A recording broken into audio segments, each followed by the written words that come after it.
Our family estate is suddenly starring in its own disaster movie. The main warehouse is basically a giant bonfire and the servants are running around like headless chickens. Someone yells for more people to help contain the flames. They are tossing buckets of water as fast as they can, but the wind is picking up, making the whole situation 10 times worse. My dad, Arc Leader Jang Do-yoon, finally arrives. He looks absolutely horrified. It is total chaos with sparks flying everywhere. The fire just keeps raging. Dad starts screaming for me, grabbing random servants to ask where my mom and I went. A servant tells him we took shelter in the annex, away from the worst of it. He gets exactly 1 second of relief before a burning support beam snaps. The whole structure collapses with a deafening crash right in front of them. Everyone scrambles backward to dodge the falling debris. His guys pull him to safety just in time. Dad just stares up. The night sky is completely choked with thick black smoke. Meanwhile, I am safely tucked away in a quiet room with my mom. I was terrified, but she hugs me tight and promises Dad will handle everything. She looks down at me with this incredibly gentle expression. She pats my head and wipes away my tears. She says everything will be fine, and honestly, the fire does eventually stop, leaving our estate looking like a war zone the next morning. Afterward, the local monks come over for some spiritual damage control. Dad sits down with Great Master Jumo, who calmly remarks on how unfortunate the fire was. The old monk spins his wooden prayer beads. He has that classic, unbothered Manhwa mentor vibe going on. Dad remembers that Jumo reads fortunes. The monk drops a bomb, saying he took a peek at my destiny. Dad immediately leans in, hooked. He starts sweating. He probably pictures me getting crushed by falling timber or something equally awful. But Jumo just looks at him. He hesitates, watching the servants clear the burnt wreckage outside, saying he does not quite know how to put it into words. Dad begs him to just spit it out. He demands to know if I am destined for an early grave. Jumo assures him I am going to live a very long life. Then comes the plot twist. Jumo compares me to a broken jar. He says no matter how much wealth our family brings in, my weak fortune will cause it all to leak out. Dad's eyes go wide. He stands up in shock, realizing I am destined to ruin the family. Jumo just lowers his head and drops another prayer. Dad grips the table. He completely loses it, cursing the heavens for screwing over his precious late-born son. I guess I am the villain in my own origin story. But wait, there is a loophole. Dad perks up instantly, while Mom is busy teaching me how to read. Jumo explains the fix. If I am sent away to live a dirt-poor life with a high monk, it effectively patches the metaphorical hole in the jar, stopping the ground from cracking beneath our family. Dad asks if he seriously has to send away his only heir. He freaks out, thinking I have to shave my head and become a monk forever, which would end our bloodline. Jumo just laughs at him. He says I only need to stay until I am 18. Once my character solidifies, the curse breaks completely. Dad looks like he just dodged a bullet. Jumo volunteers to find the perfect master to take me in, and Dad thanks him profusely. But the monk deflects the praise, saying it is all due to Dad's accumulated karma. Dad bows his head in deep respect. Jumo goes into full spiritual mode, and starts preaching about virtue and wisdom. Dad closes his eyes, fully sold on the idea. It all sounds incredibly profound right up until reality hits and the peaceful mountain vibe is shattered. Cut to me screaming my lungs out in the dirt while two guys try to drag me away. Mom is sobbing, asking how Dad could abandon a baby. He just tells her to hold it together. I am throwing a full tantrum, kicking the servants like a tiny ninja. Mom is devastated because they are sending me to Master Jiang Mak of Shaolin, a guy infamous for his terrible temper. And Jumo coughs awkwardly and tells her not to talk trash about a holy man. Dad tells Mom to just suck it up and wait. It is only 10 years. Exactly 10 years. I keep screaming for her as the servants finally lift me off the ground. They literally toss me into the back of a wooden carriage. I brace myself in the doorway, putting up the fight of the century. But Dad yells at me to stop being difficult. He lays a heavy guilt trip on me, shouting that the whole family will die if I don't go. No pressure at all. I stop fighting. The door slams shut with a heavy thud, and I instantly regret it and start banging on the wood, demanding to be let out. Jumo just sighs outside, completely exhausted by the drama. I press my face against the barred window, crying. I watch my parents bow to the old monk. The horses take off, leaving my home behind in the dust. Fast forward through a long, miserable trip deep into the wilderness. The carriage drops me off at the bottom of a mountain and just rolls away. I am standing there all alone. The tears just keep coming. I angrily wipe my nose. I look pathetic, like a wet stray cat. I realize all my struggling didn't change a single thing. Time to face the music. I turn and look at the massive stone staircase in front of me. It goes way up into the clouds. Standing at the very edge of the cliff above is a stern-looking man. I stare up from the bottom of the steps. I glare upward, entirely unimpressed. The reality finally sets in. I am stuck living on a rock with this scrawny old monk for the next 10 years. So here I am, banished to a tiny dirt patch in the middle of nowhere. My father dumped me here because apparently my cursed fate is going to drag our entire wealthy family down into the mud. The big solution? Dump the cursed kid on Master Gyeongmak for 10 solid years. If I run away, my whole family dies. Father, mother, even Warren, who used to sneak me the good snacks. So my hands are tied and I just have to survive a decade on this rock. That means I need to get on Gyeongmak's good side, which already feels like a boss fight I am massively underleveled for. Sitting around moping isn't going to fix anything. Time to take the initiative. I look around the barren yard, hoping to spot a beginner quest or something useful. Perfect. A broom. I grab it and start aggressively sweeping the dirt with loud heavy strokes. I have to show the old man I am a hard-working, totally non-cursed kid. He pauses his vegetable picking to throw a sideways glare at me. He completely shuts me down, pointing out that raking leaves on a mountain is completely pointless since they just pile right back up. Then he hits me with a classic old master trope, warning me that trying to impress him won't get me martial arts lessons. I try to tell him that wasn't why I was doing it.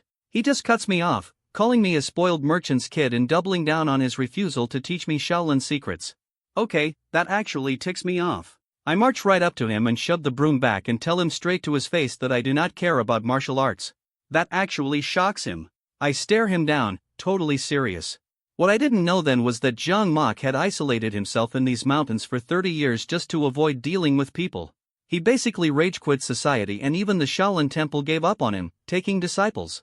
The abbot Great Master Jumo had to literally guilt-trip him into taking me. He claimed the old man would die lonely otherwise. Gyeongmak fought it of course, but the abbot pulled rank and called it a fate handed down by Buddha himself back in the present. He just laughs at me. He assumes the abbot owed my rich dad a massive favor and dumped me here on some secret training mission. He yells that my parents definitely sent me here to learn martial arts no matter what I say. He turns his back, offering to teach me a few basic moves just so I will pack up and leave him alone.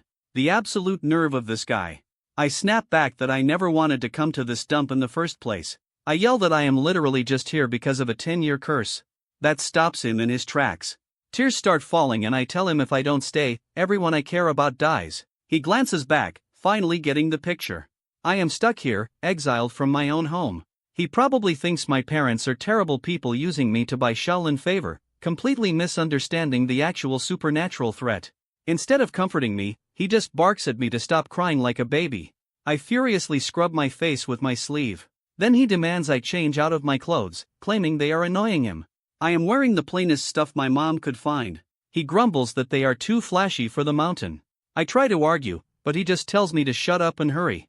Later, I sit down to a bowl of raw, green leaves and unseasoned tofu. Is this a joke? Gyeongmak casually mentions the temple rule against using fire for cooking. He gives me a whole lecture on how cooked food makes your temperament fiery, which ruins a monk's devout meditation. I stare at him, completely deadpan. Meanwhile, I am scratching my skin raw. He gave me these rough, worn-out rags, expecting me to survive in them for a decade. He totally ignores my suffering and tells me to eat. I cannot hold back anymore. I ask him point blank why he gets angry all the time if he eats this magic cooling food every day. He genuinely looks confused. I remind him he spent the whole morning swearing at me and accuse him of feeding me garbage out of spite. He starts sweating, completely caught off guard by the logic trap. He clenches his fist, clearly not used to anyone talking back. He probably thinks I am mocking him, but then he looks at my face and realizes I am just an innocent kid asking a genuine question. Sort of. He awkwardly recovers, claiming we eat raw food to save firewood and live frugally. Nice save, old man. Then, I immediately offer to go gather the dead branches off the ground so we don't harm the living trees. A vein pops on his forehead. He scrambles for another excuse, saying rotting wood enriches the soil so we can't touch that either. I act totally amazed and ask if gathering wood means I am stealing food from the plants. He stares at me wondering if I actually bought that ridiculous interpretation. I add that I can't go gathering anyway because moving around will wear out my itchy rags before the 10 years are up. I give him my best blank stare. He is absolutely seething, realizing he is getting out-debated by a child. He shuts the conversation down and orders me to eat. I take a bite. It tastes exactly like chewing on a bitter lawn. When I complain I am still hungry, he claims feeling full leads to laziness, which is a sin. Classic cheapskate monk logic. That night is pure hell. Eating nothing but raw weeds gives me severe stomach cramps.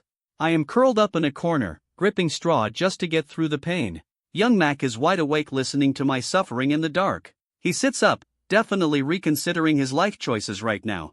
He knows the raw diet is brutal for a kid, but he refuses to compromise, probably hoping I will just break down and quit 2 weeks past like this. I spend my days starving on a wooden bench, too weak to even forage. My stamina bar is completely empty. Young Mac finally checks on me, yelling about where I've been. For a second I actually think he is worried I got eaten by a bear. He zeroes in on my scraped hands and my shoes, which are basically falling apart. His eyes go wide, but it is not out of pity. He starts yelling that I am ruining my clothes and forcing him to buy new shoes. When I say I was just looking for food, he says I am only hungry because I move too much. He goes on an insane rant claiming that having an upset stomach just means I am not hungry enough yet, and that survival is all about mindset. He tells me enduring this terrible life builds merit like grinding for low-tier XP. I am barely conscious. Listening to this guy philosophize while I literally starve to death. It hits me. He is never going to actually feed me properly. If I rely on him, I am a goner. He tells me to stay put while he heads out again. Then his own twisted logic gives me an idea. If moving makes me hungry, I just won't move. I smile, settling into a comfortable cross-legged pose. I will just sleep through the next 10 years. Young Mac leaves, definitely unsettled by my sudden creepy smile, yelling at me to remember his lecture. The morning sun is shining beautifully, and honestly, the only logical thing to do is sleep. But of course, my grumpy new roommate disagrees. He stands over me, demanding to know why I am not up. He starts yelling, calling me a spoiled brat for lounging around while the sun is blazing. Hey, I am just following his rules. He told me not to move unnecessarily, right? So, to keep from starving, I am simply putting myself into standby mode. He totally loses it. He grinds his teeth and lectures me about how laziness and conserving energy aren't the same thing, claiming my sleeping just makes me a beast wasting food. Wow, harsh. And the irony? He's literally calling me a leech while stuffing his own face. He tells me to stop messing around and storms off. A heavy thud echoes as he slams the door, leaving me sitting there wondering how I'm supposed to survive the next 10 years. Geez, what am I even supposed to do in this place? A little while later, I peek outside. He's just sitting out there, staring at a book. He rolls his prayer beads in complete silence. I watch him through the crack in the door. I finally walk up and ask him why he's not banging a wooden bell or chanting out loud like normal monks do. I actually like listening to them chant. He gives me this deadpan look and asks if making noise out here in the deep mountains actually matters. He claims he reads with his eyes and strikes the bell with his heart, which sounds cool. But let's be real, it just looks weird. Naturally, he gets annoyed again. He scolds me, saying that making a racket won't bring him closer to enlightenment. It'll just make him hungrier. Oh, so that's his game. The old man is just insanely stingy, skipping the chanting so he won't burn calories and have to eat more. He tells me to quit bothering him and go back inside. I sigh and trudge back. It is so incredibly frustrating. No matter what I do, I get yelled at. But just as I grab the door handle, it hits me. Wait, if the old man gets mad at everything I do, what if I just completely copy him? He can't get mad at me for doing exactly what he does, right? Flawless logic. Alright then, challenge accepted. I decide to stalk him to see exactly how he manages to move so little and never get hungry. As night falls over the Shaolin temple, the evening bells ring out. While all the other monks are busy sweeping and praying, I wake up in the pitch dark to find the old man already getting up. And before I can even blink, his bedding is folded perfectly. He moves like an absolute ninja. He notices I'm awake. He tells me to clean up my mess and heads out the door. The sun isn't even up yet. Where is he rushing off to? I quickly grab my blankets. I try to fold them as fast as I can so I can shadow him. Okay, mine looks like a crumpled napkin compared to his. I wonder if folding it perfectly saves calories too. Whatever. I'll practice my origami blanket skills later. I dash outside. I spot him walking down a forest path. I tiptoe behind him, darting from tree to tree, just keeping my distance. He reaches a massive boulder. With a soft tap of his foot, he just leaps into the air like gravity is a mere suggestion. He lands perfectly silently. Whoa, that was straight out of an action movie. He's so fast. I guess this place really is the legendary Shaolin after all. He sits perfectly still on the peak of the rock, so the grumpy old man actually has skills. This must be his secret morning routine. Time to copy his exact moves. He keeps his eyes closed. I close my eyes too, determined to uncover whatever cheat code he's using to survive without eating. Meanwhile, somewhere else guys are throwing punches and the abbot is praying. But out here, we are just sitting. For a whole hour, he hasn't twitched once. I crack one eye open. Is he just sleeping? He lectures me about laziness, yet here he is doing absolutely nothing. Just as I'm about to call him a hypocrite, my stomach decides to let out a massive, thunderous growl. Oh no. He cracks an eye open and dryly asks if I'm protesting. Busted. I scramble to deny it. He scolds me for being a terrible spy and making sounds like my intestines are twisting. I shout back that I can't help it because I'm starving. He sighs, complaining about not getting any peace. Then he takes a deep, heavy breath. Wait a second. I just saw this weird white mist come out of his mouth and go right back into his nose. I immediately call him out on it. He stares down at me. I can practically hear him debating whether it's worth explaining his secret martial arts tricks to a kid who isn't even his student. I give him the ultimate wide-eyed, innocent look. He breaks. He figures just telling me the theory won't hurt as long as he hides the actual chant. He explains that he's practicing a secret Shaolin energy method called the I Ching Jing. He says that white mist I saw is called Qi, the foundation of all things in the universe. Qi, like the smoke from a tobacco pipe. He goes on this mystical tangent about how Qi is everywhere. And if you absorb it, you live a highly energetic life. Wait, an energetic life without food? It all clicks. This is why the old guy never eats. He's just been secretly snacking on air this whole time. I smile, finally understanding. I am an absolute idiot. Why have I been suffering from hunger when I could just breathe my way to a full stomach? I just need to steal his technique. Then I can finally gloat about being full. He clears his throat loudly, snapping me out of my genius revelation. He tells me I can hang around his morning practice, but I absolutely cannot touch anything or interfere. I casually agree and stroll away. He seems almost disappointed that I don't have more questions. Honestly, he probably wanted to show off some Taoist magic trick if I begged, but I don't need his magic tricks. I just need to figure out how to eat the air. I sit myself down and mimic his posture, vowing to master this invisible buffet. So there he is, just sitting on a cliff like he's downloading universal Wi-Fi, just calmly exhaling a little mist like it's absolutely nothing. After he wraps up his morning routine, he heads back down the trail. Meanwhile, I'm hiding behind a tree trying out his little meditation trick. The old monk is secretly impressed, because apparently most kids tap out in 10 minutes and I'm pushing 2 hours like an absolute unit. My legs are completely dead though. We're trekking back and I'm dragging myself behind him like a zombie. I'm literally vibrating from muscle fatigue. How is he totally fine? Look at him. He's not even walking. He's basically gliding. Not a single bob or weave. Just completely smooth. Is this guy secretly a ghost? A boss-level spirit? He barks at me to hurry up. Yeah, I'm coming. Then I notice something weird. His shoulders stay perfectly still and his feet are barely grazing the dirt. Bingo! It's an energy-saving mode. He's doing the bare minimum to keep his hunger bar from dropping. Honestly? That's genius. He's practically hacking his own stamina. Back at the hut, it's finally time to eat. I never paid much attention before, but now I'm watching his every move like a hawk. Zero wasted movement when he scoops his rice, it's terrifyingly efficient. Back home, the servants practically ran around and fast forward. This guy is pure calculation. He catches me staring, of course. He scolds me to focus on my food. Busted. I quietly shove food in my mouth, but he knows exactly what I'm up to. Yeah, old man, I'm copying your homework. After breakfast, it's study time and I just plant myself right in front of him. I give him the biggest, dumbest smile. He has absolutely no idea what to do with me. He sighs heavily and asks if I even understand the gibberish I'm reading. He goes into this whole lecture about it being an advanced ordination manual. Buddy, I was halfway through Confucius back home.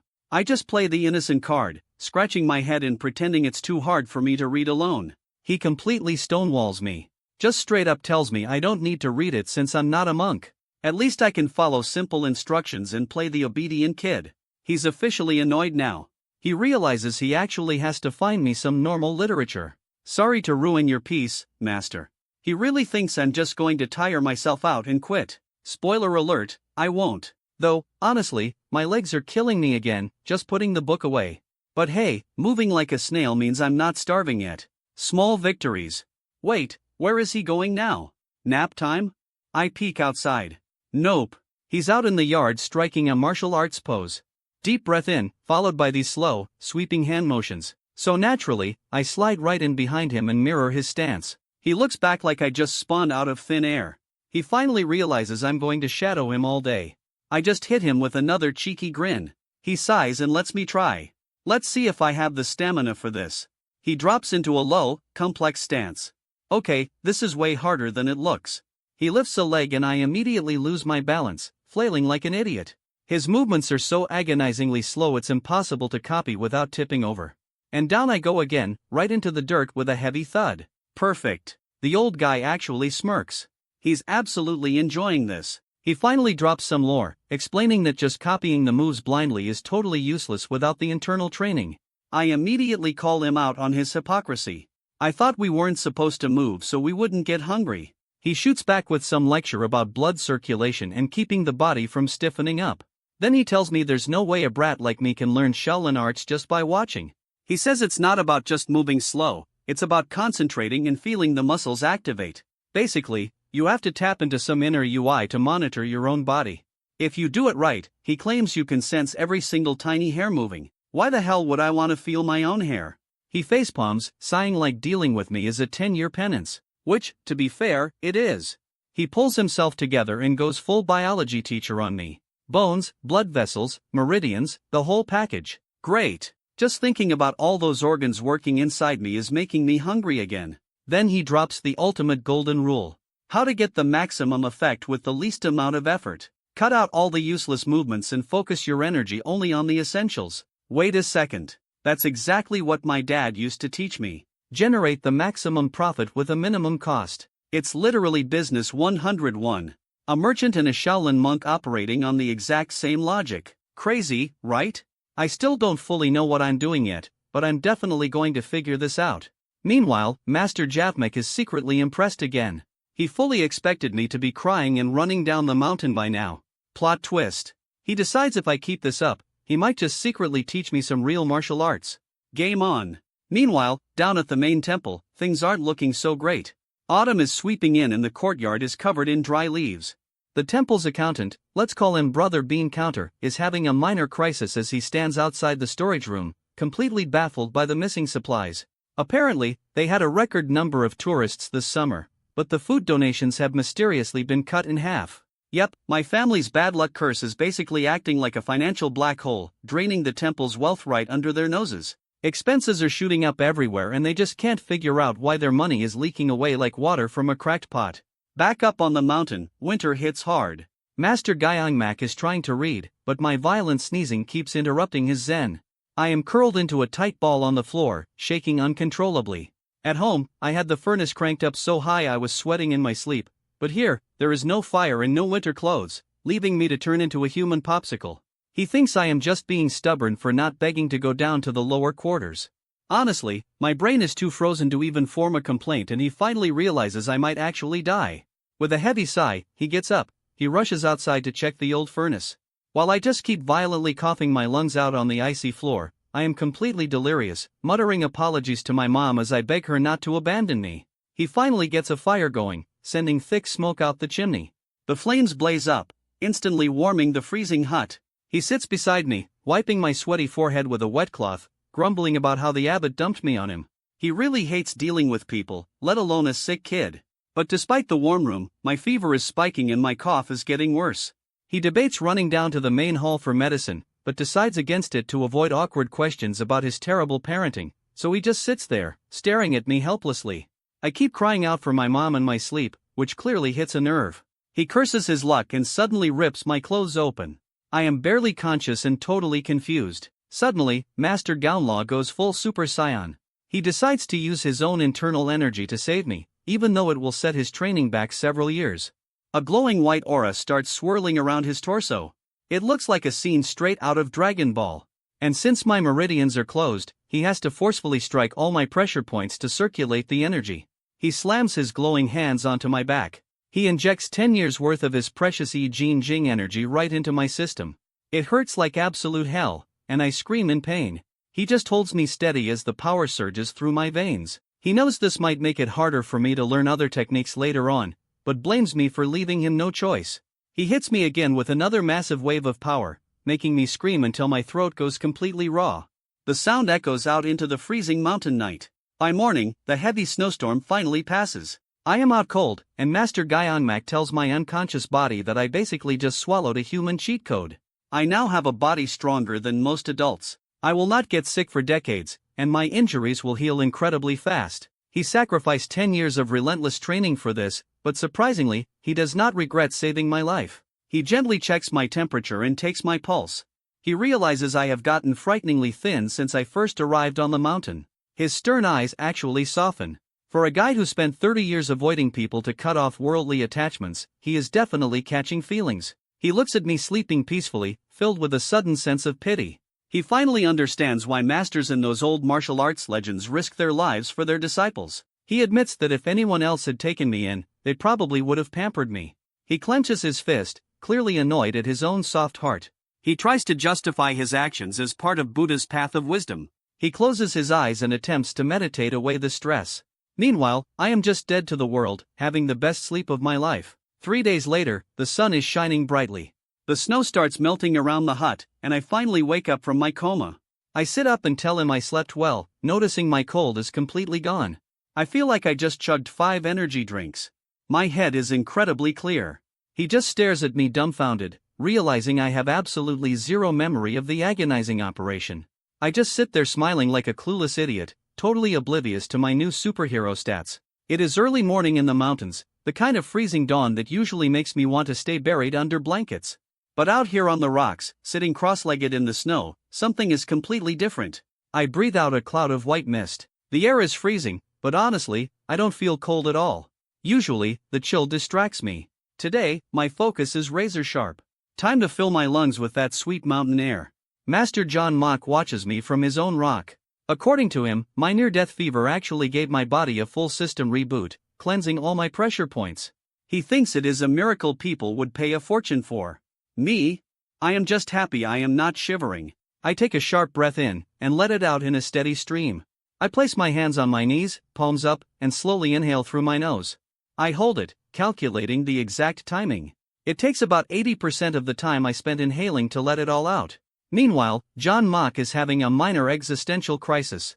He actually considers teaching me real martial arts, thinking I'd make a decent warrior. Then he remembers the mountain of red tape involved. Taking me as a lay disciple requires the abbot's permission and endless paperwork. He would have to explain his reasons all over again. And let's be real, he hates talking to people. Plus, he convinces himself my physique isn't meant for combat anyway. He sweats, trying to clear his mind. He tells himself it is a huge problem he keeps having such distracting thoughts about a kid he supposedly doesn't care about. A few days pass, and I keep up the routine. Suddenly, I feel a strange tingling in my nose and stomach. Is this what it feels like to gather energy? My clothes rustle as the air flows around me.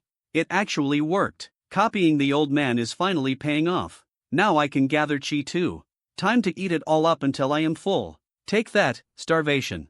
Up above, Gyeongmak stands frozen against the morning sun. He wonders why I look so hyped. Then he senses the strange energy swirling around. He actually starts sweating, wondering if I just learned Dantian breathing completely on my own. He jumps off his rock, convinced I couldn't possibly do it without formal training. He lands with a heavy thud, stumbling slightly.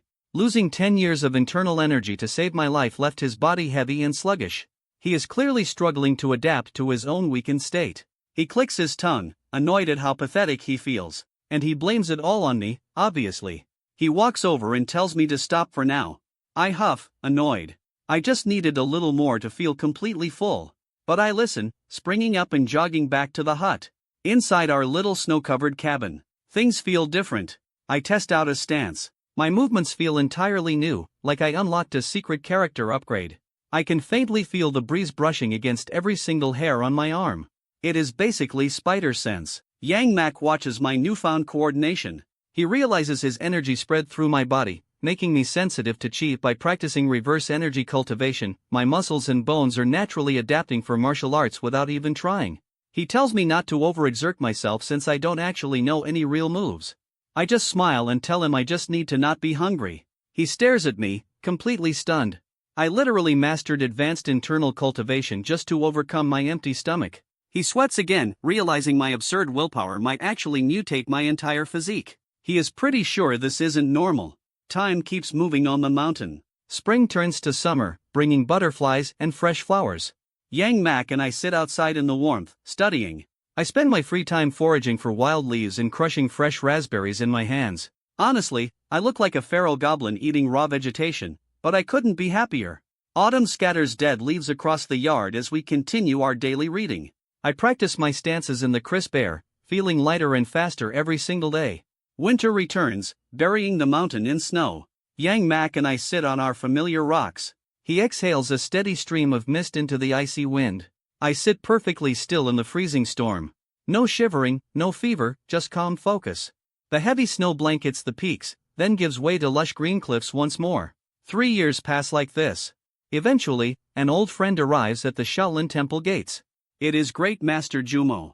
The gatekeepers greet him respectfully, asking for his Dharma name. He introduces himself and mentions he is looking for Guang Yun.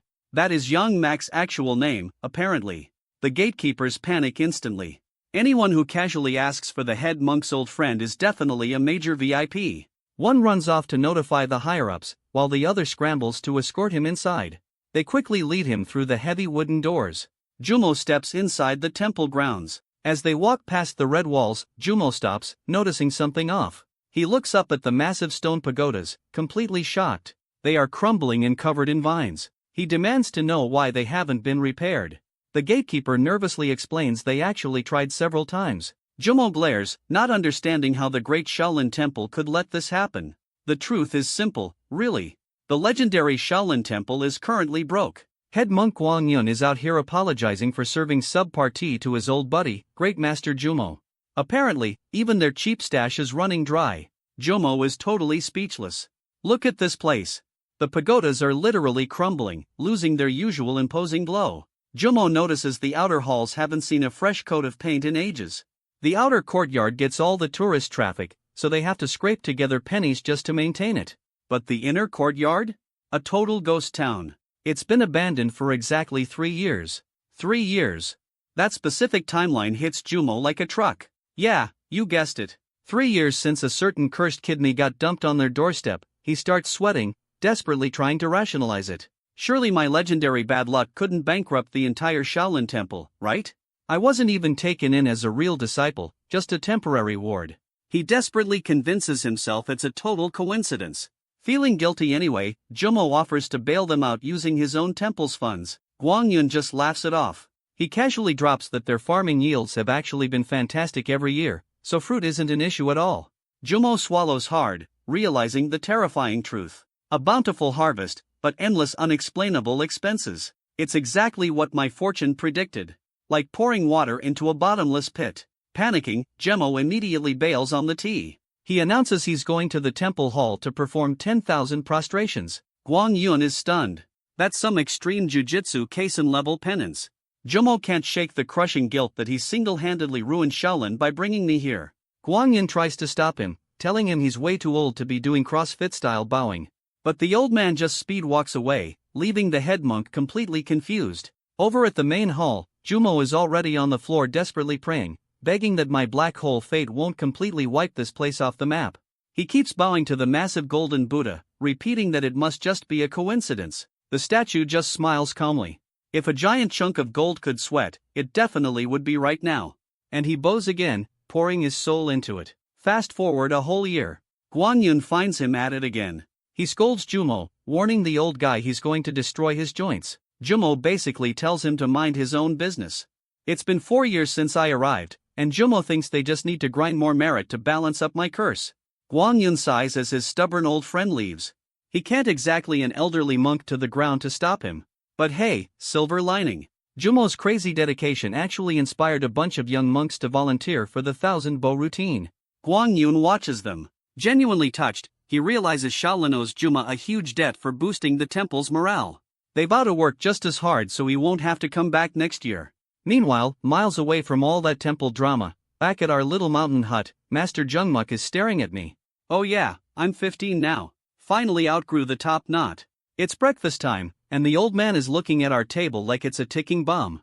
At first glance, it's just the usual boring greens and rice. But look closer. Everything is eerily organized. I'm talking pixel-perfect alignment. Even the grains of rice are meticulously arranged. He points a shaking finger at the tray. I casually explain that it's just amaranth from the garden, veins popping. He demands to know why I trimmed the leaves into perfect little geometric squares. Honestly, I just thought it would look nicer this way. I only removed the inedible, bug-eaten parts. Totally efficient, right? He snaps at me, asking if I don't have anything better to do than line up rice grains one by one. I tell him it's super quick once you get the hang of it. Plus, the old man has been complaining about indigestion lately. How can anyone digest food if it's not arranged symmetrically? It's just basic logic. He throws his hand up, totally exasperated. He gives up arguing, probably realizing he can't win against my flawless system. I just give him a polite, innocent smile. After forcing down his perfectly aligned meal, he heads outside to stare at the mountains. He's muttering to himself about how strange things feel lately. He wonders if it's the tense atmosphere from Shaolin's financial crisis getting to him. He lets out a heavy sigh. Nope, that's not it. He paces around the dirt, plagued by this weird, uneasy feeling he can't quite pinpoint. Every single day up here is exactly the same. So why is he so anxious? He exhales deeply, rubbing his face. Standing by the hut, he's totally frustrated, trying to figure out the source of his stress. I peek through the cracked wooden doors, keeping a close eye on him. Seriously, what is wrong with this guy? Is something bothering him? Bro, it's me. I am the stress. John Muck finally figured out why he'd been feeling so frustrated lately. He yelled at me, realizing my obsessively neat bed arrangement was basically driving him crazy. It wasn't just a preference for neatness. I was officially a neat freak and it was breaking his monk-like patience. But honestly, that was just the start of his headaches. Lately, he started paying closer attention to how I moved. He swore I never slacked off in our 7 years together. Sure, if you count doing the absolute bare minimum as hard work while sweeping, he watched me glide across the dirt with soft, sliding steps. He stared at me like I just glitched through the Matrix. He completely freaked out over my footwork, noticing my soles barely touched the ground and my shoulders stayed perfectly still. He knew I was copying him, but he couldn't figure out when I actually got good at it. He called me over in an absolute panic, knowing this high-level footwork required serious inner energy control. He started sweating bullets, worried people would think he secretly taught me Shaolin techniques without permission. I just smiled and told him I finally figured out how to move exactly like him. Young Muck's brain pretty much short-circuited. He tried to rationalize it, telling himself I was just an ordinary kid with no concept of ki, so I couldn't possibly be doing real martial arts. He demanded to know when this started. I told him it just clicked today and casually mentioned I hadn't been feeling hungry lately. That little detail hit him like a ton of bricks. I reminded him of his own advice, don't waste energy on useless things if you want to avoid hunger. So I just put my mind to getting maximum results with zero effort. Peak efficiency, like a speedrunner exploiting a physics glitch. He stared at me, completely speechless, asking if I really just moved minimally to avoid getting hungry. I mean, yeah, obviously. He let out a weak scoff, classic, young Muck. Then he held out his hand. I had no idea what he wanted, but I went along with it as he grabbed my wrist with a solid grip. He closed his eyes, focusing deeply. Suddenly, this intense aura started swirling around us and a surge of energy pulsed right into my core. A massive burst of white light erupted from my center. The old man practically had a heart attack. He sensed at least 20 years of internal energy built up inside my body, turning me into a walking battery. He was panicking because he never taught me breathing techniques and I never had time to secretly train. He desperately tried to do the math, realizing the only time I could have trained was during his early morning energy collecting routines. When he asked how I breathed every morning, I just told him the truth. Air is everywhere, so I took in as much as I wanted. If there's one thing I consumed a lot of in these mountains, it's air. Free food, right? The realization hit him hard. For 7 years, I'd been doing his high-level breathing exercise just thinking I was eating air. That time, he forcefully opened my energy pathways with his own inner strength, permanently unlocked my senses. My consistent, air eating, unknowingly stacked up a ridiculous amount of inner strength. I asked him why he looked so serious, wondering if I was sick or something. He brushed it off and brought up the footwork again, asking how I knew to imitate his steps. I just broke it down for him. No shoulder movement, stepping lightly on the toes, looking far ahead. I demonstrated with a quick slide, effortlessly gliding right past him. Fast and smooth, he just let out this hollow, broken laugh. He realized my steps weren't the combat-ready Shaoan evasion technique. I was literally just trying to get from point A to point B as fast as possible without sweating. Gyeongmak was left standing there, completely unable to process how I accidentally became a martial arts prodigy out of sheer laziness. Later that night, back at the cabin, I was out cold, but Gyeongmak couldn't sleep. He just watched me, realizing my body control rivaled most second-generation Shaoan disciples, and I was only 15, moving like a seasoned veteran. My accidental daily practice had literally transformed my body. With a soft puff, the candle blew out, but he knew this wasn't entirely a good thing. Sure, I was fine now, but his eyes narrowed in the dark as he thought about the future. If I kept hoarding energy and using it recklessly, I could literally explode into chi deviation. Total system meltdown. He debated teaching me the proper way to handle it, but he couldn't just hand out Shaolin's secrets without permission. He sighed, realizing he'd need the abbot's approval to formally take me in. Looks like my peaceful, air-eating days in the mountains were about to get a lot more complicated. Meanwhile, back at the main temple, things were finally looking up. Supervisor Goun Zhang reported that donations from lay disciples were steadily rolling in again. The financial crisis was practically over.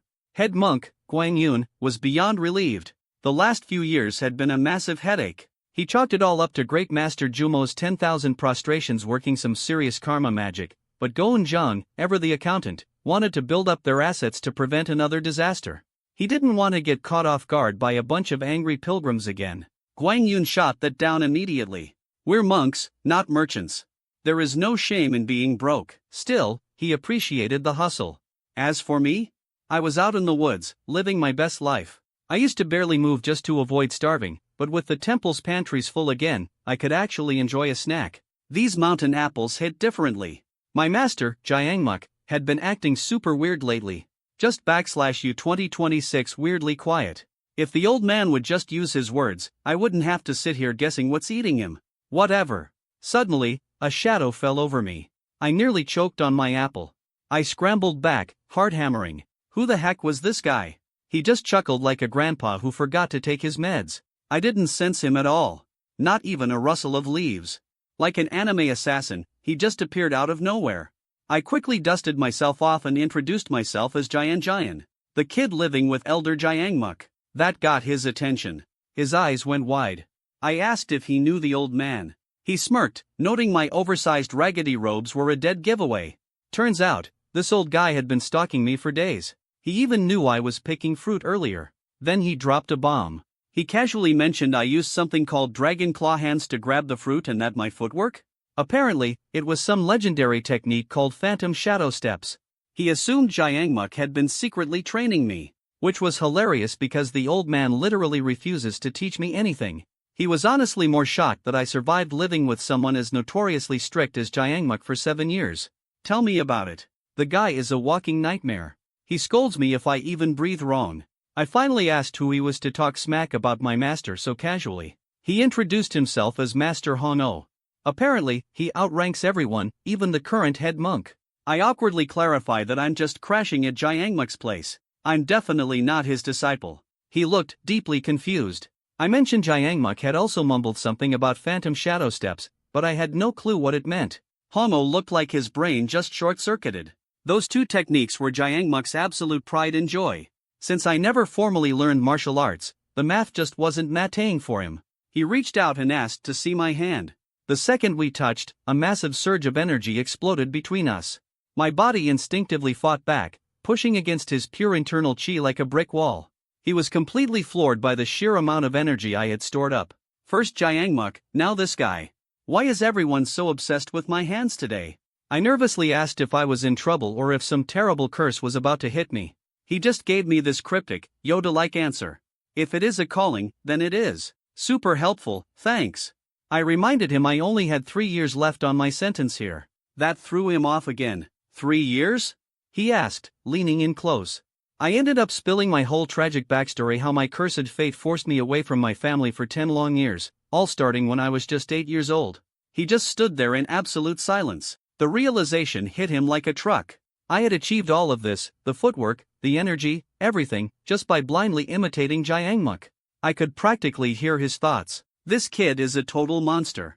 He mumbled something about me being a rising star if someone just taught me the basics. Apparently, I was a 1 in 10,000 rare talent. He muttered about destiny and how my dad dropping me off here was actually a genius move. I reminded him there were only 3 years left on my 10-year sentence. He just told me to put my mind at ease. Living with a cranky guy like Master Jiangmuk for 7 years was apparently building up serious karma points. He told me Buddha wouldn't ignore all that merit I had accumulated. Wait, I was accumulating merit just by surviving my master's terrible personality? That sounded like a pretty good deal. Then he dropped the classic old guy line, telling me to keep our little meeting a complete secret from Jiangmuk. I pointed out I couldn't outright lie to my master. He just smiled and said omitting the truth wasn't technically lying. With a quick bow, he decided it was time to leave. We exchanged our formal goodbyes. He had this weirdly satisfied grin on his face. I was just happy to have a normal conversation for once. Then the old man just zoomed away into the forest like he had a jetpack strapped to his robes. If I could walk like that, I would never be late for dinner. Meanwhile, at the head monk's room, Master Hongo decided to crash a private meeting. He barged in and immediately started grilling head monk Huang Yun about my martial arts training. The head monk laughed it off. He assumed it was normal for me to pick up a few basic moves after living here for 7 years. Hongo was not having it. He basically accused them of hiding my skills on purpose. He dropped the bomb that I already knew 2 of Shaolin's top secret techniques. Both the head monk and Jiangmuk looked like they just saw a ghost. Jiangmuk completely panicked, pointing out I wasn't even a real disciple. Huang Yun just rubbed his face in stress. This was clearly way above his pay grade. They tried to figure out if Jiangmuk was secretly teaching me behind their backs. Hongo was completely convinced because he saw me use the moves with his own eyes. The head monk promised to look into it, looking like he wanted to retire on the spot, but they knew Hongo didn't just come here to tattle on me. The old man laughed. He knew he couldn't hide his real motive from them. He flat out demanded the Jade Buddha staff, which is basically the ultimate VIP access card of the temple. They looked at him like he just asked for the nuclear launch codes. The tension in the room was thick enough to cut with a sword. The head monk flat out refused. Giving him the staff meant overturning the temple's oldest rules. Huang Yun looked dead serious. He was not going to break tradition for some random kid. The 2 old masters engaged in an intense stare down. It felt like watching 2 anime characters power up before a fight. Go Eun-young finally realized Hongo wanted the staff's authority to make a massive exception to the rules. Turns out there was a strict prohibition placed on Master Jiangmuk years ago. He was permanently banned from taking on any disciples. Hongo wanted to break that rule just for me. The old man slammed his hands down, furious that the head monk was being so stubborn. Huang Yun was trapped. He knew Hongo was a wild card who loved to cause trouble. Back in the day, Hongo was basically a menace who ignored the rules whenever he felt like it. After a heavy sigh, the head monk finally caved and offered a compromise. He agreed to lift the ban for just 4 hours a day, keeping the ancestors happy while giving Hongo what he wanted. Hongo instantly lit up like he just won the lottery. Go Eun-young just watched the whole exchange in pure disbelief. The head monk quickly chanted a prayer, probably asking Buddha for some aspirin. Hongo walked out with a massive grin, extremely pleased with his victory. Meanwhile, back in my neck of the woods, Master Jiangmuk and I were taking a quiet dawn stroll. He noticed my footwork had leveled up again. I was basically gliding over the dirt. He couldn't figure out why I wasn't freezing in the cold morning wind. A soft sliding sound echoed as my feet barely touched the ground. He asked why I was grinning like a fool. I casually mentioned that I absorbed the most chi early in the morning compared to the rest of the day. His eyes practically bugged out of his skull. He thought I was just picking fruits all day. I explained that while sitting down is great, I can still pull in energy while folding blankets or sweeping the yard. He asked if I was constantly maintaining my breathing technique. I hit him with a simple question back, asking if he didn't do the same. Apparently, normal people need intense focus to store energy without losing it. Storing chi while doing daily chores was supposed to be completely impossible. But hey, I just really hate being hungry. He completely lost it, yelling that chi requires crazy precision and I can't just gulp it down like a cheap energy drink. I just stared at him. I hadn't formally learned any of the stuff, so how was I supposed to know? He immediately realized he slipped up. He tried to backpedal, lecturing me that trying to absorb energy all day wouldn't yield real results anyway. I told him I didn't care because I was already doing it. He looked like he was about to have a heart attack. He warned me that clumsily stacking up energy would lead to chi deviation. Little did he know, my body was already a ticking time bomb. I was up on the cliff early, falling deep into meditation behind Master Jiangmuk as the sun crept over the mountains. The air was thin up here, but I'd gotten so used to pulling energy straight from it that I barely needed to breathe. Of course, Gyeong Mak noticed. The guy doesn't miss a thing. I could practically feel him sweating bullets as he realized I hadn't taken a single breath in half a minute. Yeah, I'd inadvertently mastered abdominal breathing just trying to stave off my constant hunger. Classic me. He stared up at the sky, finally admitting to himself that my little progress had crossed the line. He couldn't hide me anymore. Even if he tried, his face hardened. He decided acting swiftly was the only way to handle whatever I was turning into. As the morning light hit the peaks, a plan was forming in that bald head of his. He realized he had to hurry and tell the head monk everything in full detail. Meanwhile, miles away at Master Hongho's isolated little hermitage on the cliffs, a very different kind of meeting was brewing. The air inside was thick with the lovely scent of freshly brewed tea, and someone was being offered a sip, but just as a hand reached for the cup, a swift block stopped it cold. The young guy was bluntly told he wasn't ready to drink it yet. It was Hongho holding court with his old rival, Yun Gong, the sword saint of the Wasen sect, and his nervous disciple, Moon Samyung. Hongho teased the boy for refusing a revered Shaolin master's tea. The sword saint casually took his own cup, dryly noting that anything brewed by a mad monk needed a warning label, especially since Hongho treated boiling toxic herbs like a weekend hobby. Poor Samyung looked like his soul had just left his body. Poisonous herbs? Welcome to the big leagues, kid. Hongho just flashed that slightly unhinged grin of his, asking his old rival exactly how his special toxic brew tasted. The sword saint's eyes widened just a fraction. He had to admit it was absolutely exquisite. Hongho proudly explained he secretly grew the highly toxic plants in his private garden, because of course he did. That immediately set the sword saint off. He yelled at Hongho for casually trying to serve fatal poison to his precious disciple. Hongho just threw his head back and laughed. His twisted logic? The kid needed a taste now so he wouldn't get dropped by random poisons out in the real world. Typical tough love anime mentor stuff. Calming down, Yun Yanjiang reminisced about their youth, bringing up a guy from the Tang family who used to get absolutely furious at Hongho's parlor tricks. Hongho practically cackled, bragging that his own poison mastery was leagues above that fool from the Teen clan. The sword saint conceded that back in the day, nobody could touch Hongho, but pointed out that the Tang guy had since leveled up into a literal poison immortal. Samyung was sweating buckets now. The poison immortal was basically a raid boss, one of the top 10 martial arts masters alive, and to think that legendary, shadowy terror was once ranked below this crazy old monk sitting right in front of him? Mind-blowing, the sword saint smirked at his disciple's shock, telling him to brace himself for an even bigger bombshell. Because, as it turned out, even the great sword saint himself once got handed a brutal defeat by Hongho. Using Wei San's own signature plum blossom sword technique, talk about a massive flex, Samyung's jaw practically hit the floor. He always thought his master was the untouchable peak of martial arts. Losing to a Shaolin monk using their own sex moves was completely unthinkable, but Yun Gang didn't hide it. He openly admitted Hongho was a true freakish genius. Back in his prime, Hongho executed the plum blossom sword better than Wei Song's disciples, flowed through Tai Chi smoother than Wudong, and outsped the Qingcheng first sword. Just absolute broken protagonist energy, but the heavy praise just pissed Hongho off. He snapped at his old rival for dredging up ancient history and ruining his peaceful thoughts right when he was trying to reach enlightenment. The sword saint fired right back, telling him to just admit defeat already instead of stubbornly dragging their old bet into the afterlife. With a sharp thud, Hongho slammed his teacup down, splashing the toxic brew. He finally realized Yun came all the way up here just to gloat about that stupid bet. The two old masters glared at each other. You could practically cut the tension with a broadsword. Yun Gang coolly suggested Hongho swallow his pride, and begged the head monk for a favor just so his legendary martial arts wouldn't die with him. Hongho snorted in disgust, telling him to mind his own sex business, but the sword saint pressed the issue. Hongho's one and only disciple had left without learning a thing, and it wasn't exactly a great time to start over. For all intents and purposes, the bet was cooked. Samyung finally connected the dots. The two masters had constantly clashed over their martial arts philosophies, so they agreed to raise disciples and let the next generation fight it out to settle the score. Hongho sighed, clicking his tongue over his stubbornly failed disciple.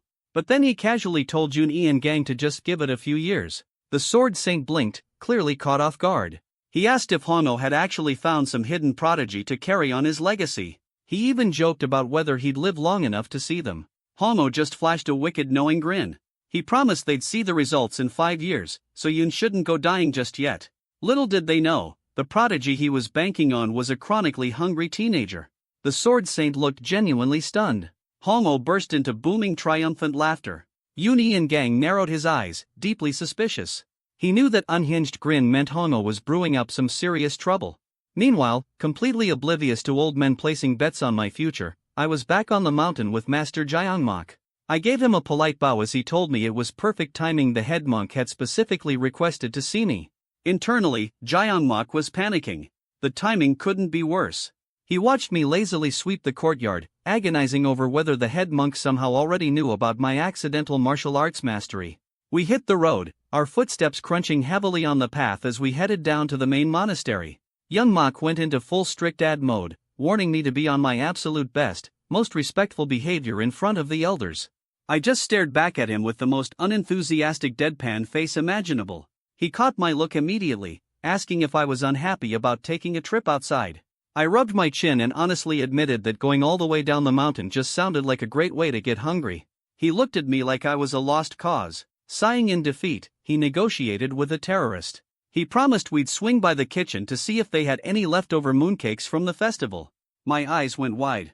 Mooncakes? The sacred, calorie-dense holy grail of pastries? I instantly dropped into a flawless, deeply respectful bow, gesturing toward the path. I was ready to go right then and there. Young Mok just stared at me, completely dead inside, realizing I would sell my soul, or at least my dignity, for a single mooncake. But I didn't care. I just gave him a massive, goofy grin. Whatever the head monk wanted, it was definitely worth a baked good. 7 years. That's how long I've been stuck in these mountains. I used to think the trek down would actually kill me from exhaustion. But now, I barely feel my feet hitting the ground. I should probably ask Master Hono to show me his moves again next time I see him. Wait, what is my master staring at? Master Young Mok looked like he'd just seen a ghost. Apparently, I was casually using the Great Arhat Zen step. He was absolutely losing his mind watching me. The funny part? He never actually taught me that technique. I just picked it up because I was too lazy to walk normally. He spent the rest of the walk complaining about how I was giving him a massive headache. Eventually, we made it to the main temple complex. I had to admit, the architecture was pretty impressive. As soon as we stepped onto the grounds, he immediately started lecturing me about staying quiet and not causing a scene. I gave him my most polite, obedient response, which somehow just annoyed him even more. Then I spotted them. A couple of regular monks heading our way. They gave us the standard greeting and asked why we were visiting. My master, being the absolute ray of sunshine he is, snapped back asking if he needed a permission slip to walk around. He told them to run along and announce him to the head monk. They were practically sweating. Seriously, it's no wonder everyone is terrified of this guy. He barked at me to keep up and I scurried after him. I asked where we were going and we ended up right in front of the dining hall. We were greeted by a massive guy who joked that the sun must be rising in the west if Young Mok was actually visiting. This was Jae Grio. He runs the kitchen because standing still apparently drives him crazy, so this is where all the Shaolin food magic happens. He finally noticed me and asked if the grumpy hermit had actually taken a disciple.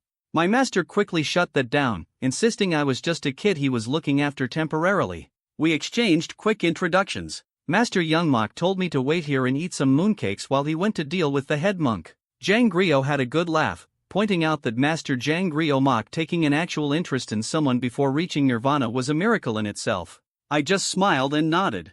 Jang Grio called him cheeky as he walked off. Some things never change. Jang Grio told me to hang tight while he grabbed the goods. I definitely wasn't about to argue with free food, and then he brought them.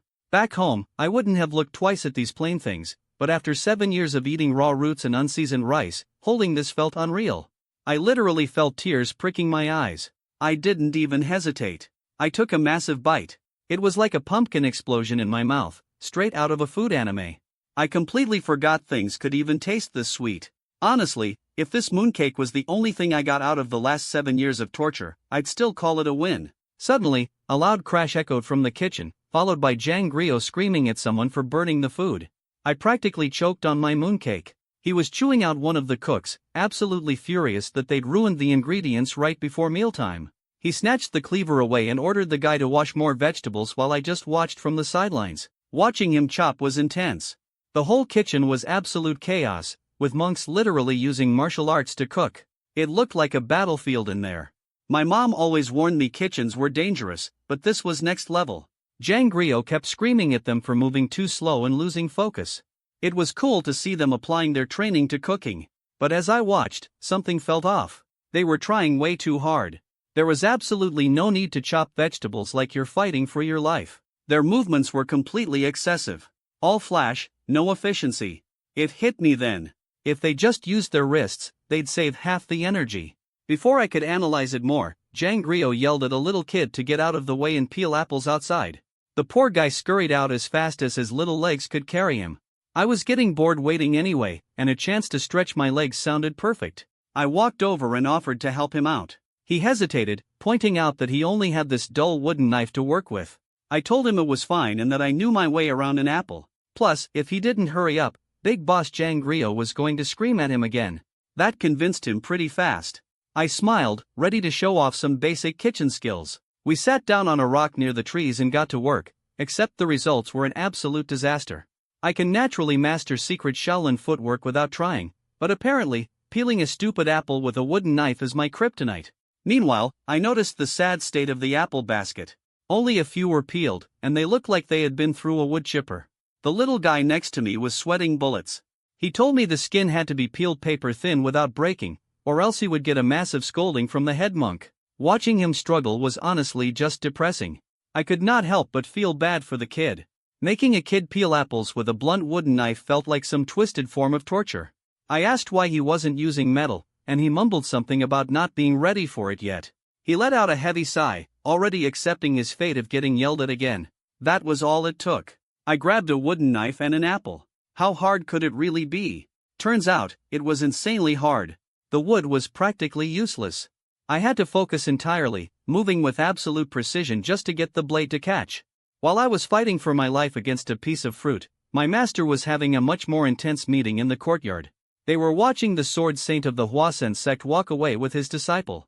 Even Gonjang could tell the kid was going to be a big deal in the martial world. But of course, they somehow brought the conversation right back to me. My master asked why the sword saint was even visiting.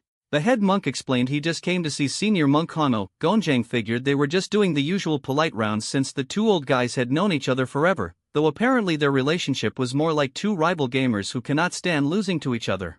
The head monk suddenly realized I was missing from my master's side. My master told him he ditched me in the dining hall, asking what he wanted with me anyway. The head monk played it off like it was no big deal. He smoothly suggested it was time for my master to finally take me in as a formal disciple. After 7 years, he assumed there was some attachment. My master completely shut that down immediately. He was annoyed.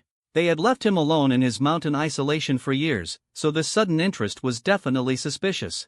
The head monk did not back off, asking if he was just going to carelessly toss me aside. That struck a nerve. My master started sweating, realizing the old man probably knew I had been secretly picking up their sacred martial arts. The abbot basically confirmed it, spending 7 years watching him. It would be weirder if I had not learned a few moves. The issue wasn't just basic moves, but the high-level paired techniques. My master tried to defend himself, saying he never formally taught me, but the head monk wasn't having it. The knowledge came from him, so he was on the hook. Cornered, my master tried the technicality route, arguing that the deadline for accepting outsiders had already passed. The head monk pulled his ultimate trap card. He had already contacted my family and gotten their full permission. My master was still fighting it, pointing out that a massive powerhouse like Shaolin didn't need to beg a kid to join them. The head monk went completely silent for a second before finally dropping the nice guy act. He laid out the cold, hard rules. Learning their arts without permission was a crime, and condoning it was just as bad. The punishment for me? Having my meridians forcibly severed, basically crippling me for life, and his punishment would be rotting away in a dark cave for the rest of his life. A total lose-lose situation. My master didn't give a damn about a cave, but the idea of them hurting me visibly shook him. Having completely backed him into a corner, the head monk finally offered a compromise. Since my master was so stubborn about not teaching me himself, the abbot proposed finding someone else to do it properly. The deal was simple. Senior monk Hongo would train me for a couple of hours every day until I was good enough to join the regular disciples. The realization hit my master like a truck. He finally saw the whole setup. The old man just closed his eyes knowing the trap had worked perfectly. Meanwhile, the sword saint and his disciple were taking a stroll through the temple grounds. The disciple commented that Shaolin didn't look like much, but the sword saint quickly corrected him. Even at their peak, their own Waizen sect had never managed to surpass this place. The kid was confused, thinking they were currently the undisputed best. The old master dropped some profound wisdom. Comparing other sects to Shaolin was like comparing the pillars of a house to its foundation. The pillars get replaced, but the foundation never moves. Being the best pillar didn't mean anything if the foundation was still holding you up. It was just a temporary flex. The disciple pointed out the obvious though. Shaolin was currently in a massive talent drought. They didn't have any rising stars.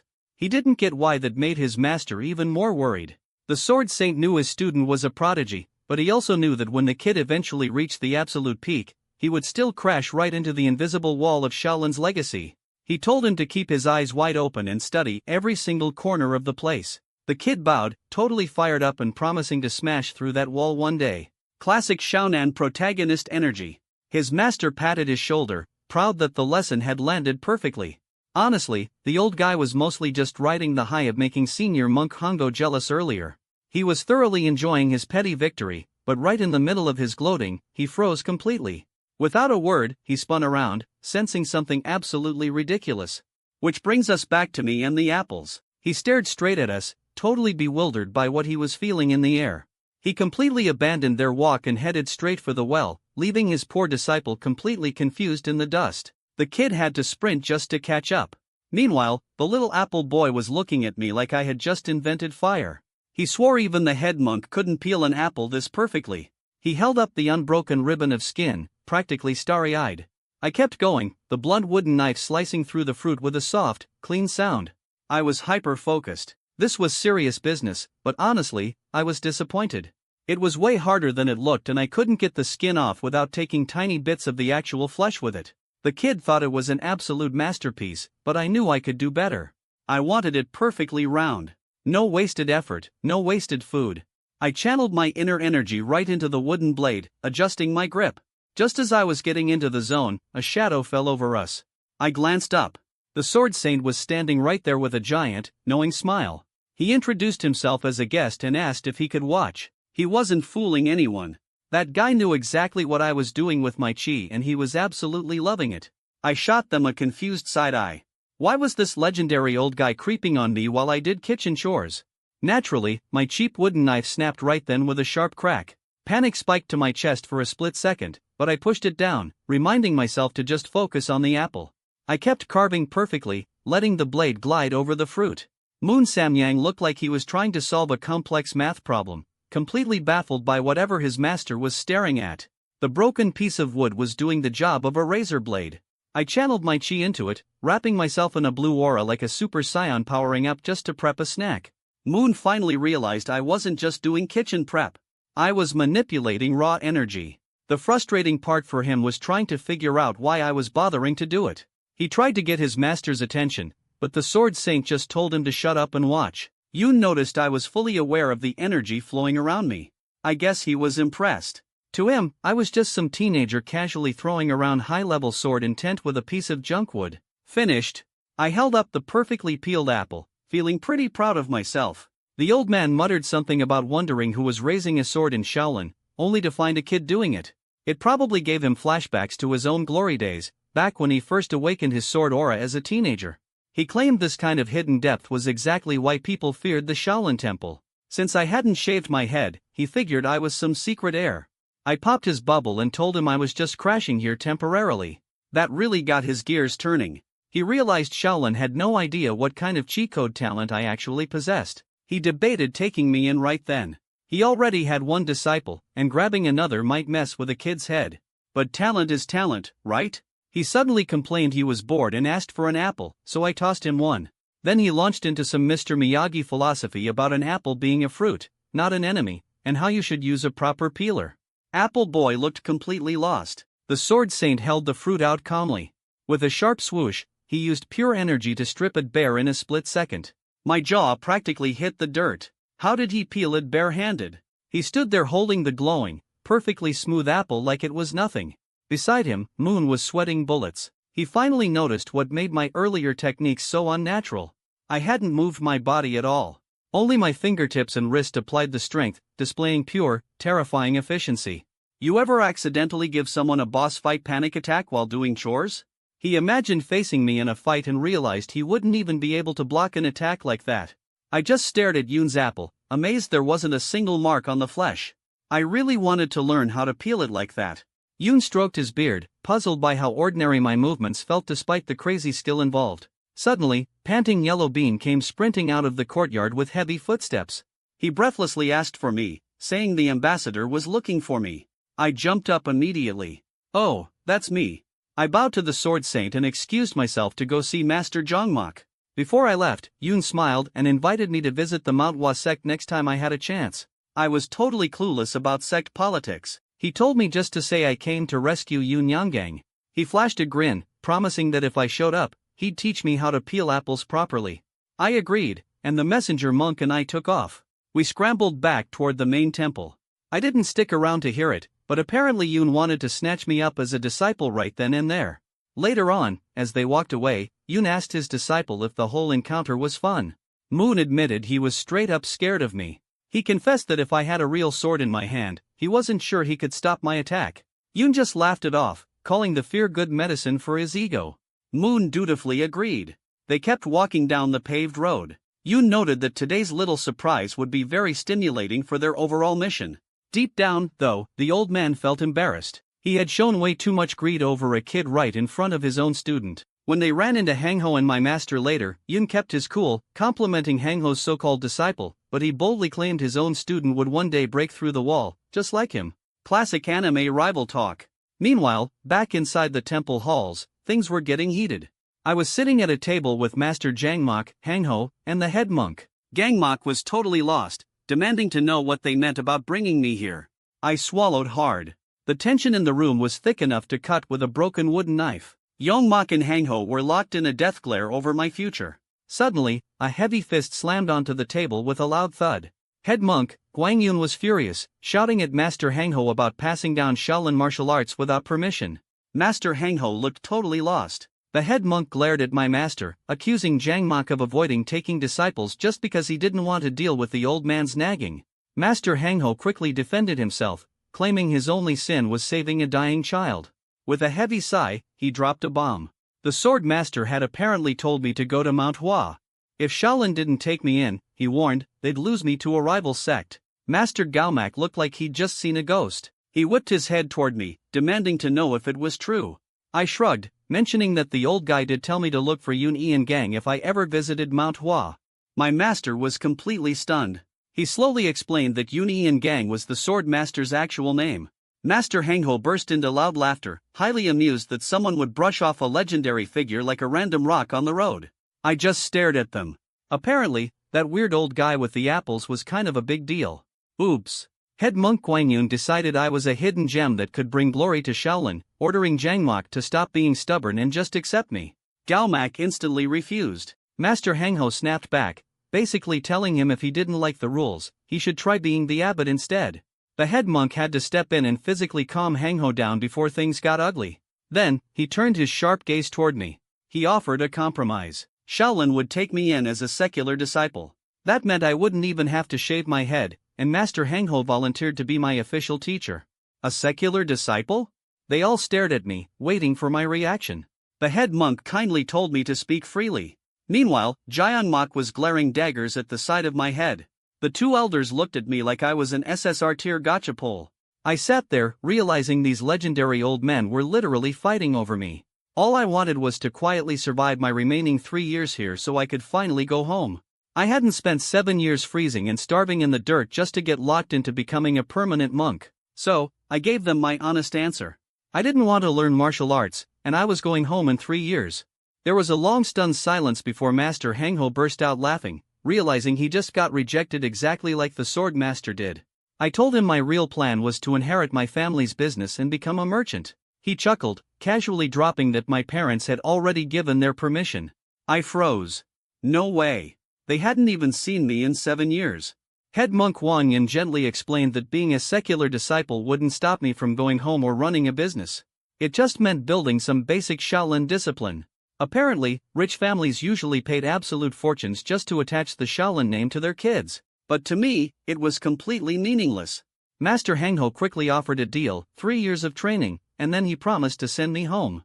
Yongmak looked horrified by the sudden compromise. I thought about it. I really knew nothing about martial arts, but I remembered watching Master Hangho glide through the forest with that crazy, glowing grace.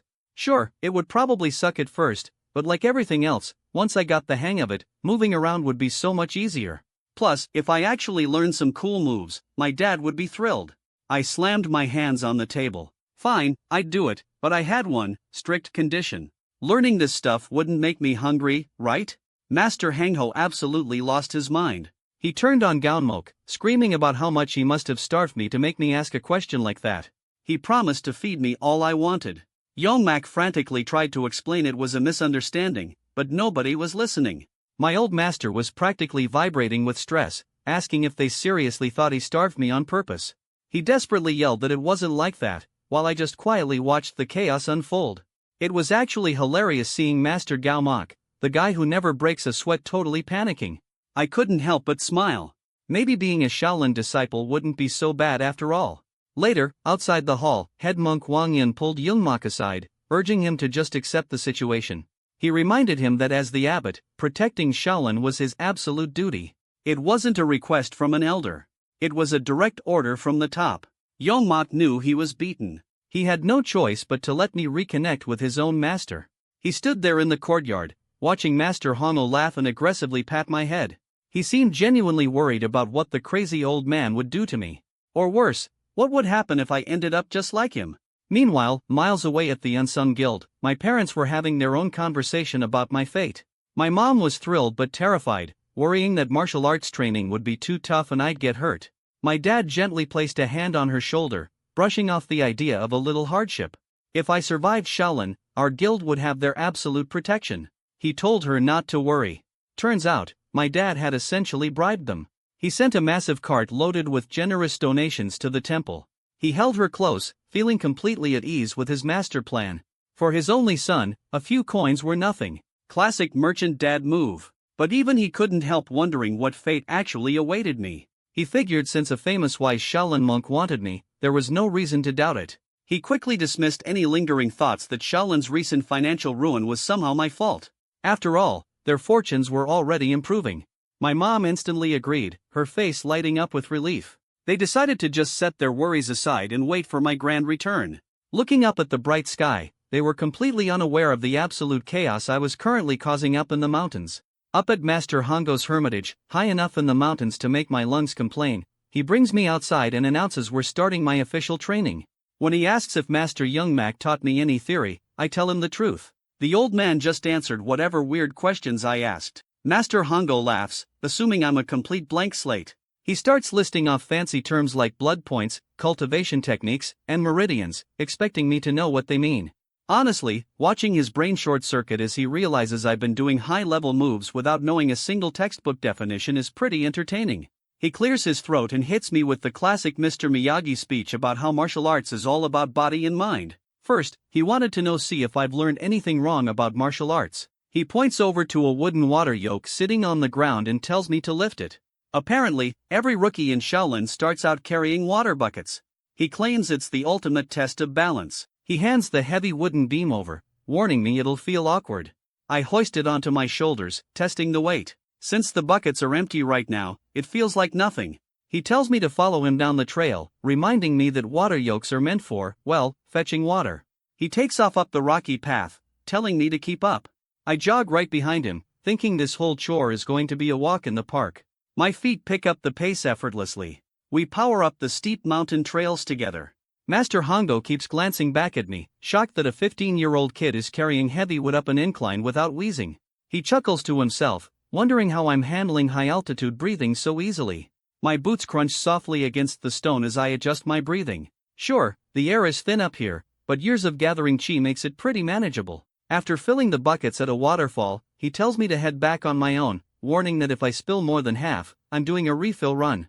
I grin and promise not to waste a single drop, though he just chuckles like I'm about to fail miserably. He walks off, probably thinking that regular disciples take anywhere from 6 months to 3 years to master carrying full buckets. I stand there with 2 sloshing buckets of water hanging off my shoulders. I take my first step, and immediately, the water sloshes violently over the rim. Whoa! Okay, this is way harder than it looks. My shoulders ache, and the stiffer I hold myself, the more the buckets wobble. Every tiny tilt leaves puddle marks along the dirt. I think it will take all day to get back. Meanwhile, Master Hongo is spying on me from behind a giant rock, feeling smug. I groan as I stumble down the rocky slope, but then, I pause and pay attention to how my body is reacting. I adjust my footing, letting my ankles absorb the uneven ground.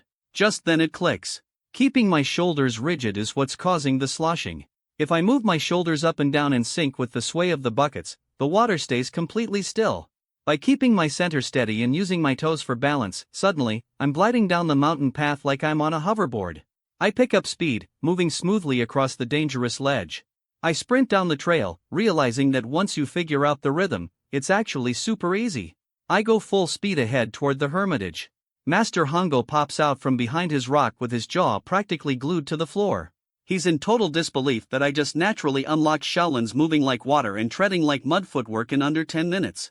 He watches me go without a single drop spilled, trying to figure out how a kid with no formal martial arts training is pulling this off. Suddenly, his eyes widen as he realizes it might be because of my internal energy control. Afterwards, he brings me inside the temple, offering to guide the inner energy in my body directly. I sit cross-legged on the floor and he places his hands on my back, telling me to stay silent and focus. He channels his purple chi into my back, expecting my internal energy to respond. Deep inside my dantian, a massive blue vortex instantly stirs to life.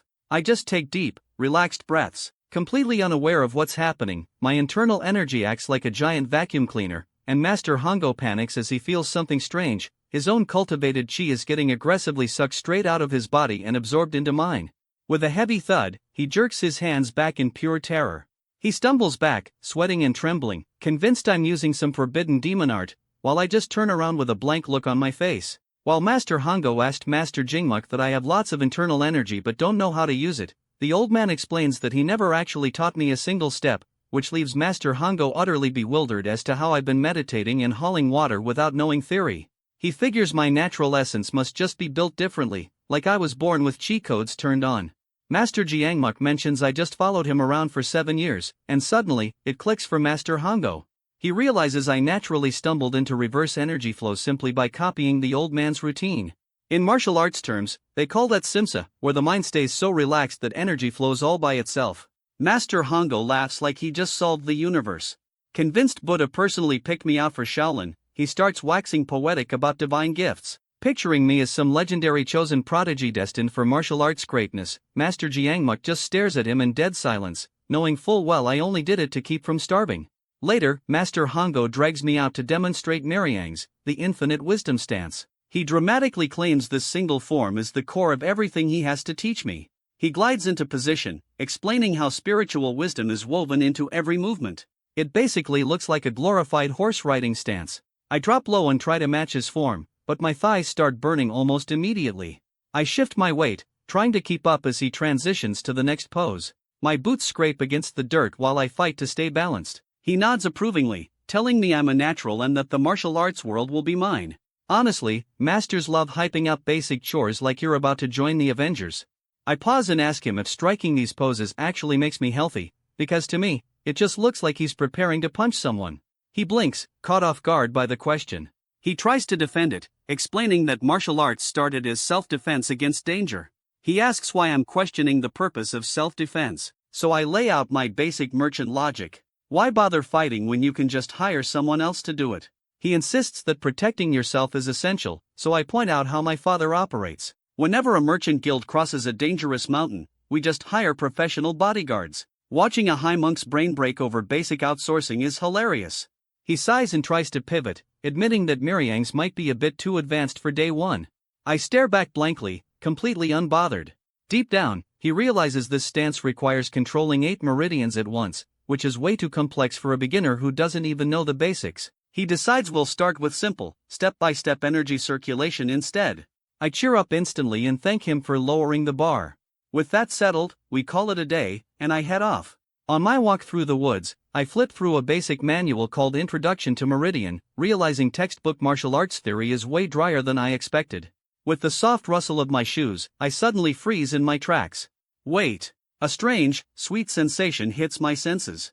It's a unique flavor of energy I've never smelled before. I look around the dense trees, trying to pinpoint the source.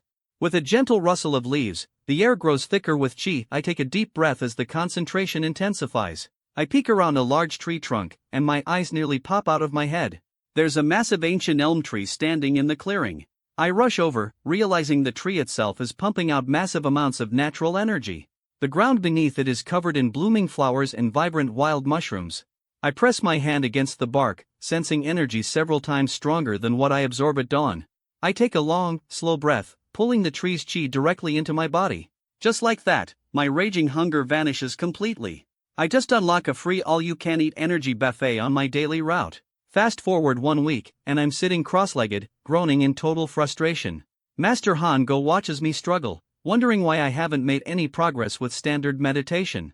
I complain to him that energy used to flow smoothly with Master Jeongmuk, but trying to force it on my own feels completely stuck. He stares at me, realizing the real problem is my heartworm, meaning my energy is tied to my earthly desires, so standard textbook methods won't work on me. Today, Master Hango decides to change up our training routine and focus entirely on footwork. He lectures me on how footwork is all about getting the tactical high ground before your opponent even moves. He makes it sound simple, just don't get hit. He demonstrates Nahan Bo, Shaolin's basic footwork pattern, preaching all about immovability. It's a whole philosophical speech about moving while appearing totally still. Then, he transitions into showing off Kai Bang's secret step techniques, but the second I try following his steps, my internal energy gets completely tangled. Honestly, dodging from 10 feet away feels like a massive waste of energy, so I decide to take a shortcut and cut out steps 23 to 28. Suddenly, I'm blurring across the ground like Quicksilver, leaving clean, precise footprints behind. I catch my breath, realizing I can trim this down way further, 10 steps total. If martial arts is this simple, why do masters love making it so complicated? Fast forward 3 months and Jeongmuk storms up to the headmaster's quarters. He angrily accuses Headmaster Guangyun of letting Master Hongo teach me secret moves from rival sections. The headmaster tries playing dumb, claiming there's no way I'm learning foreign martial arts. Master Jeongmuk slams his hands down on the desk, insisting that he caught me red-handed. He warns that mixing Kunlun and Gongdong footwork is going to ruin my internal channels. Instead of panicking, Headmaster Guangyun just stroked his beard, impressed that I picked it up so fast. Gyeongmuk gets even more frustrated seeing how unfazed the old man is. The headmaster casually admits he already knew I could copy techniques on sight, telling Gyeongmuk to let it go. Gyeongmuk grinds his teeth and leaves in total silence as he walks away. The headmaster sighs, knowing I caught the eye of the Sword Saint for a reason. Still, turning a kid with zero ambition into a Shaolin Grandmaster would take 20 years. He clutches his prayer beads, praying his gamble pays off. A little while later, Wonho comes to bring up a much bigger issue. He brings urgent intelligence from disciples out in the field. Apparently, the Wuni Shurzuan are suddenly making strange moves. Those are the top 10 grandmasters in the entire martial world. Guys whose single word carries the weight of a whole army. The headmaster presses for details, and Wonho reveals that secret spy networks and carrier pigeons are swarming around Shaolin. The headmaster tightens his grip on his beads, sensing real danger. Wonho points out it's no coincidence. Ever since the Sword Saint visited and Master Hongo took me under his wing, rival sects have been on high alert. After all, Master Hongo borrowed moves from everyone back in his prime, and now they think I'm inheriting his stolen stash. Wonho asks how they're going to handle the tension. He straight up tells the headmaster that taking me in was a massive mistake. The headmaster stays quiet, knowing Wonho speaks for most of the senior disciples. Wonho demands a way to prove whether accepting me was actually justified. The headmaster closes his eyes, and finally agrees to a plan. The next morning, Wonho marches right up to our training ground. He mentions the Sokka ritual is underway, leaving me completely out of the loop. Master Hongo explains it's Shaolin's big tournament for secular disciples to win glory and rank up. I blink, wondering why anyone would willingly enter a beatdown contest. Then Wonho drops the bombshell. By official headmaster decree, I'm forced to compete. Master Hongo freaks out, arguing I've only been a secular disciple for 3 months. Wonho insists there are no exceptions, but Master Hongo blurts out that I don't even know how to fight yet. Wonho stops dead in his tracks, asking what on earth we've been doing every day. Master Hongo sheepishly admits we've only practiced running around. Wonho facepalms so hard you can practically hear it. Headmaster argues that entering the tournament is the only way to test my real potential. Master Hongo strokes his beard and smirks, realizing the whole temple is about to get blindsided by my modified footwork. Headmaster Guanyin decides to give me a week to prepare before throwing me into a close match against the tournament champion. Apparently the winner gets a chance to duel a main temple disciple, like this is some high-stakes tournament bracket. Master Hongo practically loses his mind, shouting that making me fight in a close match is total nonsense. In reality, the headmaster is just trying to prevent an uproar among the monks if I happen to lose.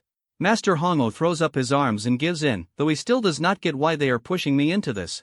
I just stand there, listening to them decide my schedule for me.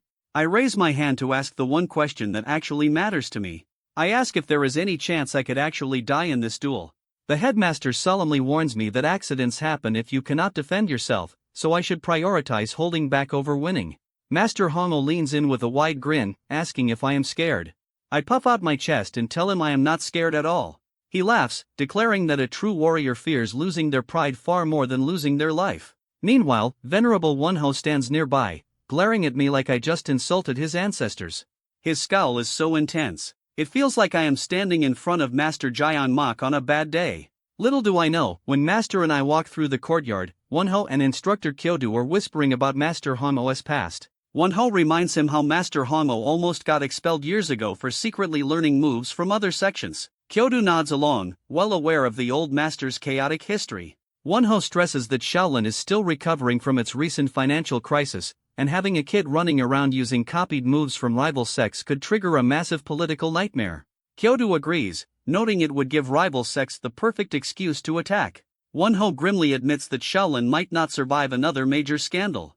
That is when Kyodo flashes a sinister look and claims he has a plan. Since he is judging the tournament, he vows to eliminate me on the spot if he catches me using foreign techniques. Wonho agrees to take full responsibility for whatever happens. They convince themselves that crippling a teenager is a heroic sacrifice for the greater good of the temple. Monks love using spiritual duty as an excuse for being dirty haters. Kyodo grits his teeth, ready to take the blame all by himself. He dramatizes his plot like he is an anti-hero sacrificing his soul, praying to Buddha to forgive his sins while planning my beatdown. The next morning Master Hongo brings me out to the training ground, telling me dodging alone will not win a fight. He offers to teach me offensive moves, and I get genuinely excited about learning real combat. He introduces Shaolin's famous Diamond Fist, winding up his arm like a punch out of Dragon Ball Z. His fist blurs through the air with a loud whip-crack sound. He steps into a heavy stance, showing off the core moves. With a heavy thud, his foot stomps into the dirt, shaking the ground beneath us. He explains that the Diamond Fist is all about raw, immovable power rather than speed or flashy tricks. He drives his fist forward with a sharp hiss of air. He tells me my entire body needs to become as solid as a mountain. He orders me to strike the mountain crushing stance, and I jump right into it. We spend hours practicing under the hot sun. I stomp and march across the dirt right behind him. My legs ache and sweat pours down my face within minutes. My boots slam into the ground, but my balance feels totally off. I force myself to keep punching, but yelling mid-strike just drains my energy faster. Eventually, I collapse onto the dirt, huffing and puffing like I just ran a marathon. Master Hongo watches me struggle, realizing this rigid style does not fit my body at all. He starts regretting forcing the standard manual on me. He remembers how I naturally mastered footwork when I was left to figure it out on my own, so he tells me to stop copying him blindly and adjust the form to whatever feels comfortable. He reminds me that every move has a purpose, even the stomping and yelling. I nod happily while he walks off, praying he did not just ruin my training. I sit there looking at the cracks in the dirt, pondering his words. Suddenly, it clicks. Shouting is not just noise, it tightens your core muscles. I throw a test punch, feeling the extra power flow straight into my knuckles. Next, I test the foot stomp, digging my heel firmly into the ground. Pressing down creates a strong rebound effect from the earth. It launches my weight forward instantly. I burst into motion, gliding forward while throwing rapid strikes. Master Hongo peeks out from the hermitage door, amazed at how focused I get when left alone. By stepping forward into the punch, my center of gravity shifts smoothly without wasting an ounce of force. All my weight converges directly onto the point of impact. I do not need to copy Master's stiff posture. I just need to transfer my weight efficiently.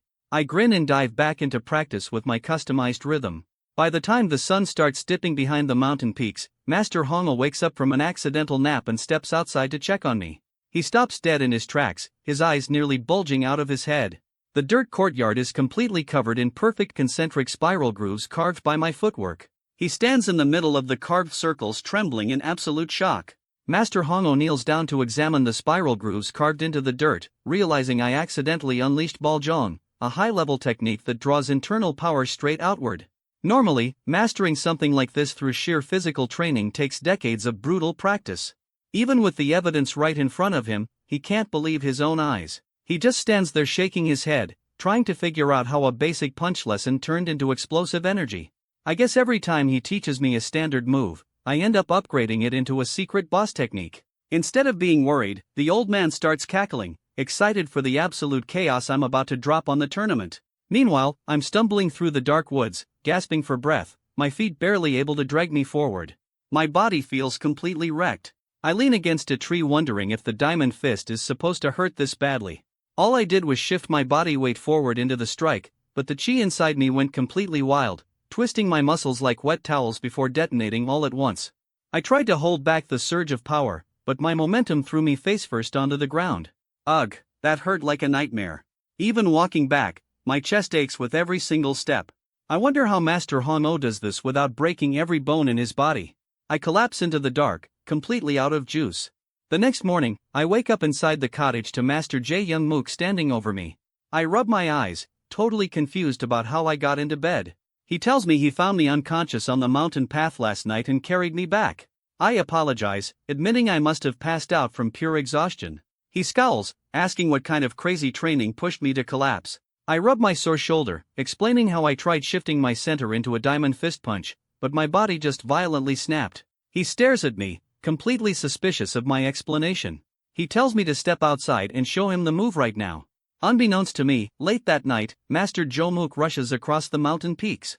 He realizes my punch wasn't a standard shell and strike at all.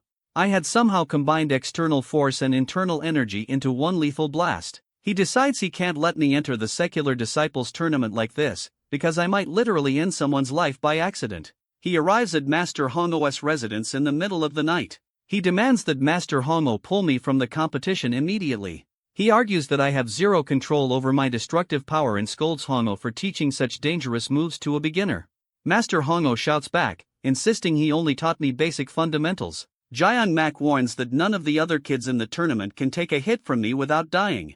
Hanmo scoffs, lecturing that true martial artists shouldn't worry about getting hurt. They argue back and forth over parent reactions, warrior mindset, and my own safety. Jaeon Mak realizes arguing with his senior is a complete dead end. Hanmo adds that with only 20 years of internal energy, my punch won't kill anyone. At most, it'll just break a couple of bones. Gee, thanks for the vote of confidence, Master. Jaeon Mak turns around, fed up with the old man's attitude, calling him pointless. Master Hanmo instantly became angry. He resolves to go straight to the head elder to get me barred from the tournament. He dashes off into the night, leaving Master Hanmo alone, while Master Hanmo opens his door, smirking about the chaos brewing. Jaeon Mak leaps across the mountain gorges, worried that if I accidentally break someone, I'll carry that guilt forever. He wants to protect my pure heart at all costs. He powers forward through the darkness, determined to save me from becoming a lethal weapon late at night. Well guys, that's the end of the video. If you like this video, comment part 2 in the comments section. Also subscribe to the channel. Hit the bell and like the video. Thank you for watching and see you next time again.